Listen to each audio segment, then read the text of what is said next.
Blob.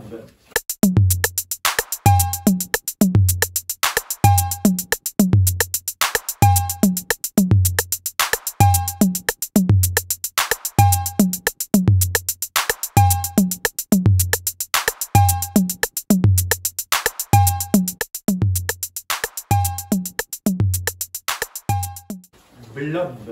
Bernard Friot arrive dans la classe.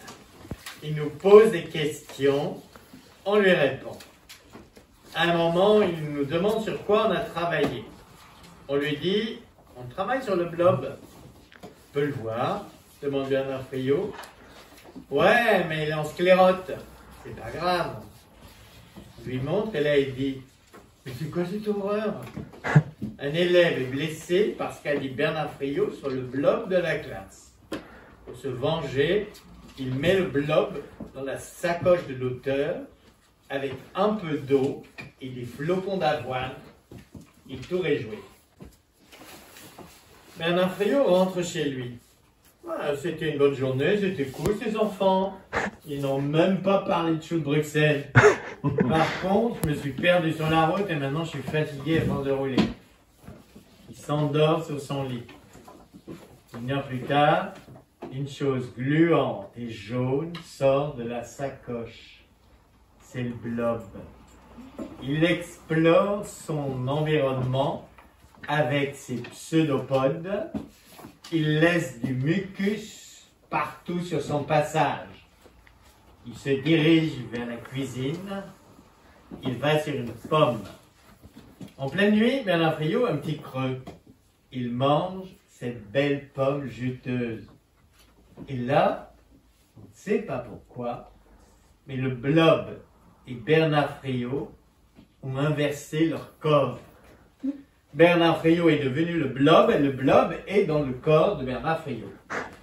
Le corps de Bernard Friot, qui est en fait le blob, rampe par terre, ne mange que des flocons d'avoine, se cache lorsqu'il y a de la lumière.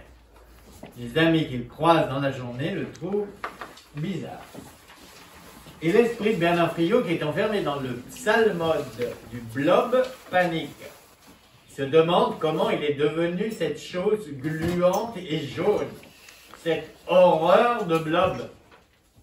Il avance très lentement, il veut aller dans la cuisine pour manger un bon poulet rôti. Il ne peut pas car il est déjà passé par là et à cause de son mucus, il ne peut pas repasser deux fois au même endroit. Pendant ce temps-là, dans la classe, le maître annonce qu'on va réactiver le blob demain matin. Le lendemain, on s'entraîne avec des cartes recto-verso, on fait la dictée et enfin, on commence à préparer le réveil du blob. Le maître part le chercher. 2 minutes plus tard, on entend un cri. Le maître revient sans le blob. Il annonce aux enfants que le blob a disparu. Alors là, c'est la panique. Tout le monde s'agite. Non, pas tout le monde. Car un enfant n'est pas agité. C'est celui qui a mis le blob dans la sacoche. J'avoue, c'est moi. J'ai mal pris ce qu'a dit Bernard Friot sur le blob, donc je l'ai mis dans sa sacoche et il est rentré chez lui avec. Il décide d'aller chez Bernard Friot récupérer le blob. Il tape à la porte. Bernard Friot vient ouvrir la porte. Il rampe comme une limace. Il dit blob, blob, blob. N'oubliez pas que c'est le blob qui est dans son corps. Ils se disent mais qu'est-ce que c'est que ça? Bernard Friot est devenu fou. Ils aperçoivent le blob sur le canapé en train de regarder BFM Pressé. Ils le récupèrent et retournent vite à l'école.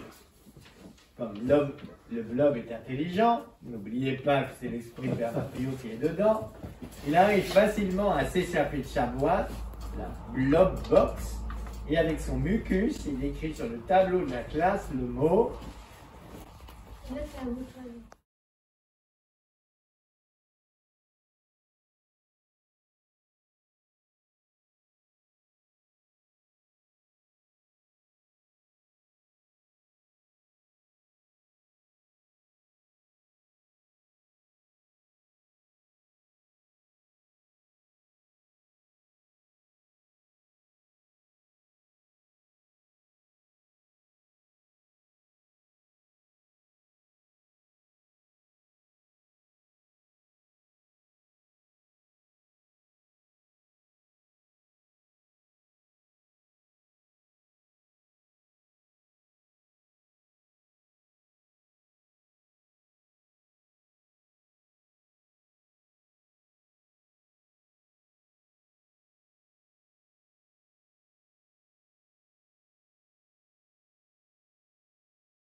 un truc